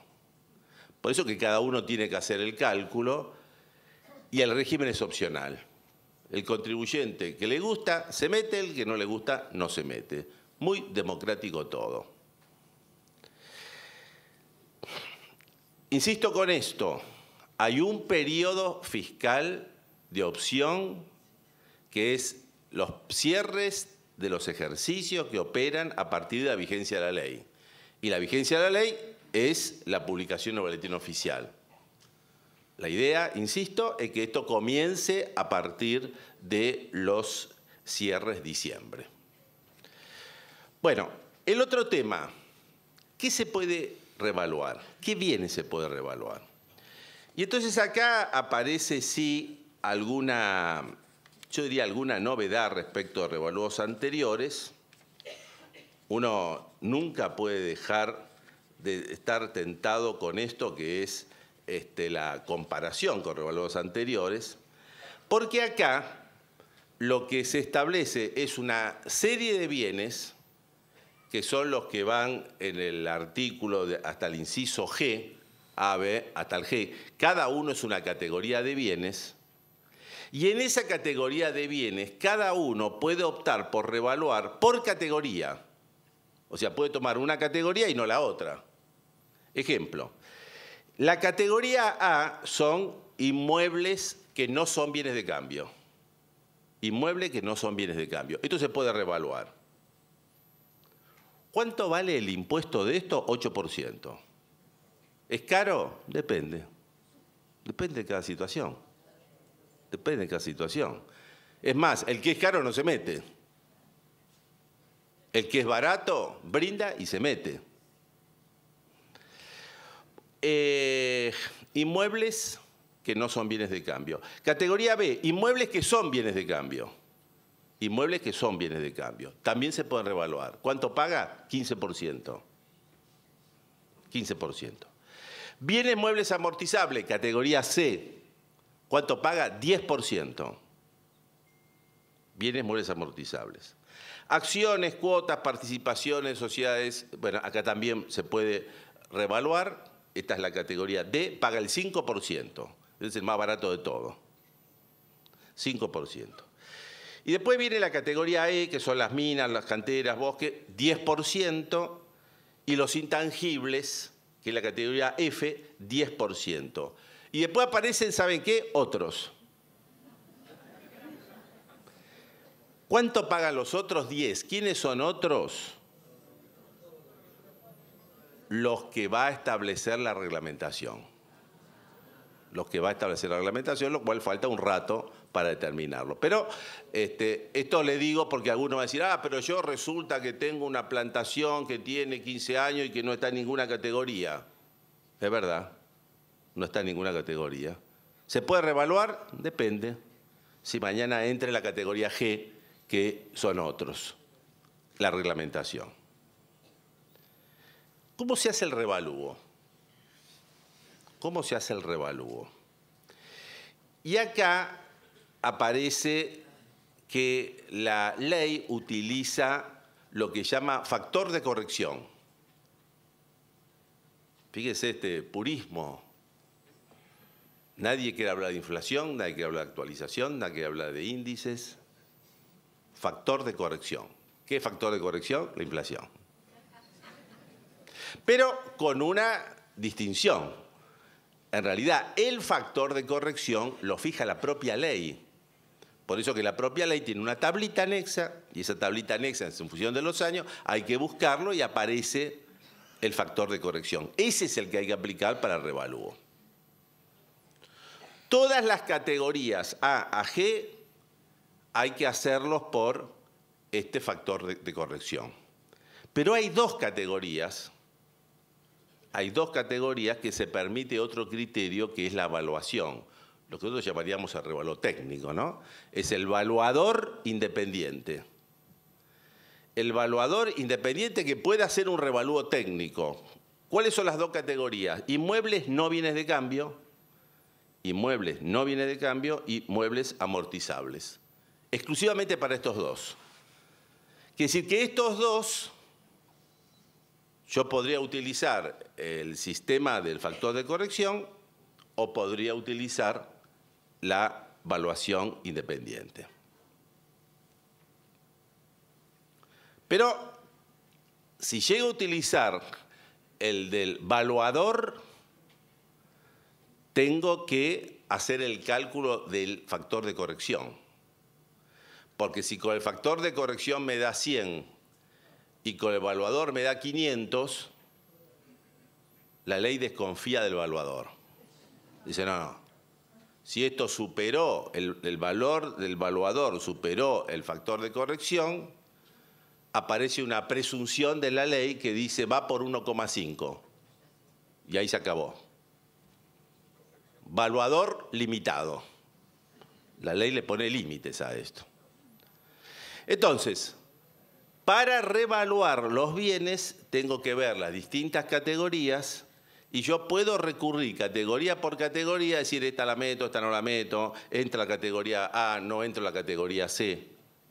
Pero respecto de los bienes de cada categoría van todos. Si yo digo, entro con la categoría C, que son muebles amortizables y quiero revaluar, no puedo decir, ahora entro esta máquina, la otra no, elijo, esto no puedo hacerlo, entra todo. Pero por categoría sí hago la opción. Entonces yo puedo decir, los inmuebles no bienes de cambio, no me interesa, no lo meto. Si me interesan los bienes muebles amortizables, lo meto por categoría. Bueno, yo diría que en términos generales, ahí funciona el revalúo impositivo y las cosas que uno tiene que llegar a pensar. Las cosas que uno tiene que llegar a pensar porque nos vamos acercando a los cierres de diciembre. Título 2, revalúo contable. Acá intenta cerrarse otro tema. Hoy también tenemos problemas con la reexpresión de los estados contables y lo que hace esta ley es tratar de cerrar otro capítulo y decir que en realidad las empresas van a tener la posibilidad de optar por un revalúo contable. Otra vez la opción. Y esta opción es independiente de la opción impositiva. Yo puedo optar por no hacer nada, yo puedo optar por hacer el impositivo y no el contable, yo puedo optar por hacer el contable e impositivo, puedo optar por el contable y no el impositivo. O sea, la opción es absolutamente libre e independiente de la opción, insisto, fiscal y contable. El revalúo contable va a implicar que la contrapartida del revalúo va a ser una contrapartida de la reserva específica en el patrimonio neto que no puede ser distribuido. Entonces, definición de la ley, ¿no? Así, aquel que quiera hacerlo lo hace, pero si lo hace, tiene que respetar esta norma en el sentido que este es un mayor patrimonio neto y no puede ser distribuido. Por supuesto que la propia ley establece, le da un mandato a los organismos de aplicación, IGJ, CNB, compañía de seguro, etcétera, etcétera, etcétera, para que estos terminen procediendo a aceptar los balances correspondientes. Las normas profesionales son las que deben dictar las normas correspondientes para dar andamiaje a esta situación. Bueno, y terminamos con el futuro. Esto, por supuesto, todo esto a la medida que se apruebe en el Congreso, ¿no? El futuro del ajuste por inflación.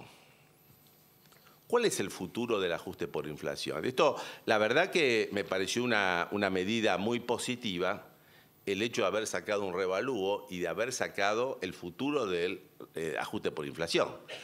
Porque si no quedaba la mesa con una pata menos. O sea, acá se intenta cerrar el tema de lo que es el ajuste por inflación. Y entonces acá hay dos temas claves para saber. Dos temas clave. Primero, ¿va a seguir el ajuste impositivo por inflación integral o desaparece?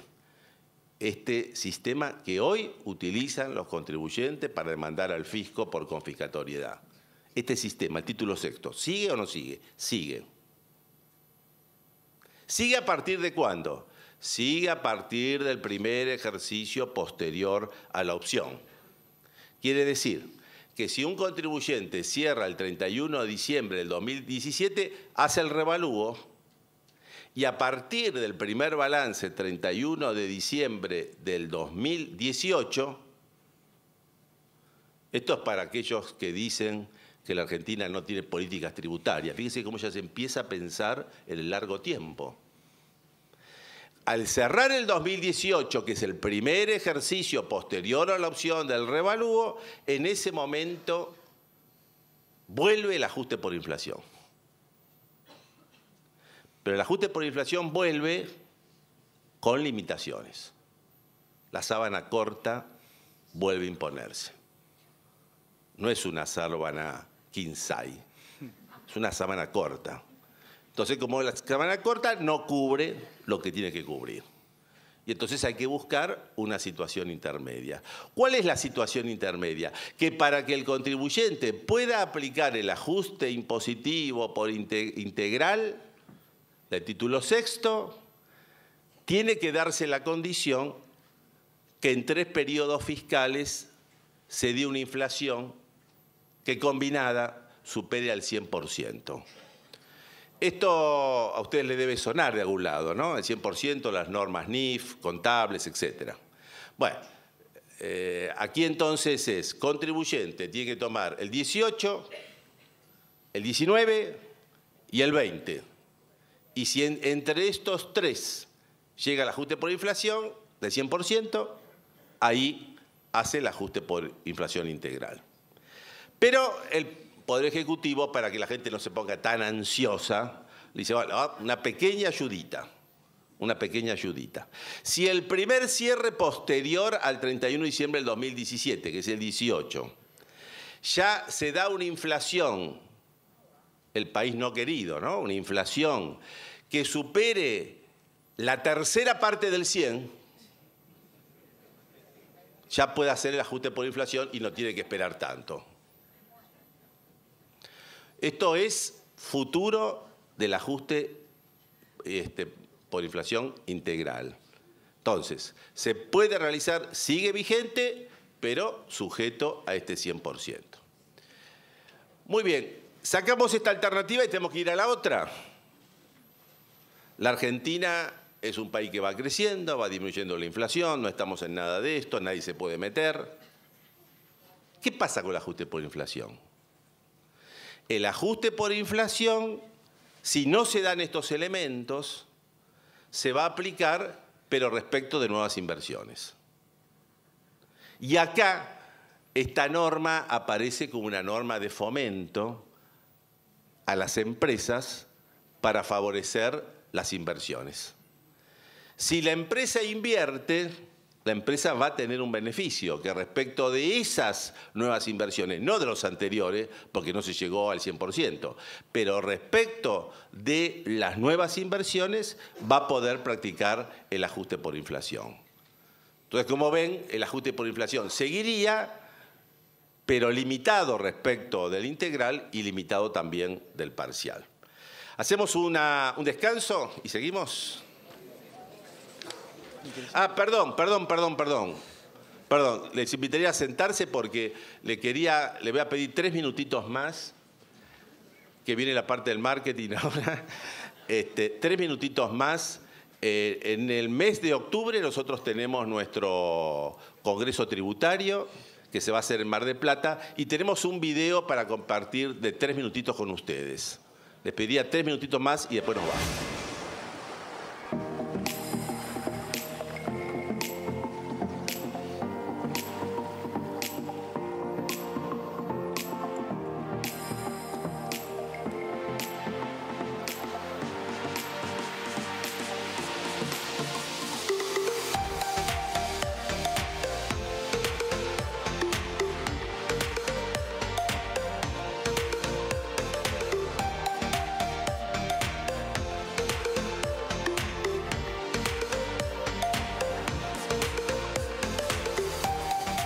Este 16º Congreso Tributario organizado por el Consejo, el tema 1 se refiere a la imposición al trabajo y la realidad es que tiene que ver con la gran carga fiscal que tiene el trabajo y que es un tema de suma actualidad.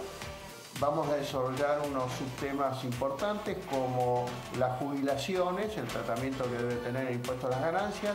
También vamos a analizar la equiparación de los autónomos a los asalariados y obviamente también vamos a debatir sobre cuáles son los países que tienen una menor carga fiscal en el trabajo. Te pedimos que te sumes al debate.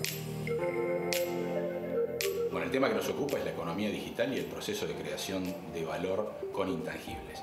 El tema que nos interesa tratar aquí es toda la cuestión tributaria derivada fundamentalmente de los nuevos modelos de negocios que estamos observando y que fundamentalmente fluyen en la economía digital. Por ejemplo, podemos ver que la principal cadena hotelera del mundo no tiene hoteles o la principal compañía de taxis del mundo no tiene taxis. Ese es el tipo de cuestiones que vamos a tratar de abordar desde un punto de vista tributario. También creemos importante ver el proceso de creación de valor intangible en Argentina que realmente se está dando en una medida muy importante e impulsado por el gobierno. Te invitamos a que participes del Congreso y que te inscribas. Hola, ¿qué tal? Me han encomendado la coordinación de la mesa redonda del 16º Congreso Tributario del Consejo. El tema de la misma será el contador público como asesor fiscal y canal de información. Entre los temas que se desarrollarán de una manera muy dinámica, nos preguntaremos: ¿Cuáles son las expectativas de la AFIP respecto del rol del contador público como asesor fiscal? ¿Qué medidas estaría preparando la Administración Federal de Ingresos Públicos? ¿Cuál es el límite existente entre el secreto profesional y el deber de información a la luz de las garantías constitucionales? El profesional es investigador. ¿El deber de informar impuesto por ley puede neutralizar la obligación de guardar secreto? La responsabilidad profesional en materia penal se verifica con una actuación de control legal o su eventual accionar doloso podrá solamente representar un tipo de actuación a título de participación criminal. Estas y otras cuestiones trataremos de dilucidarlas en Mar del Plata.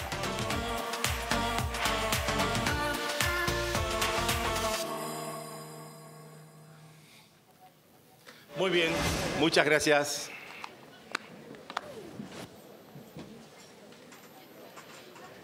Qué lindo el video. Muy bien. Ah, bueno. Sí, buenísimo. Hacemos después así.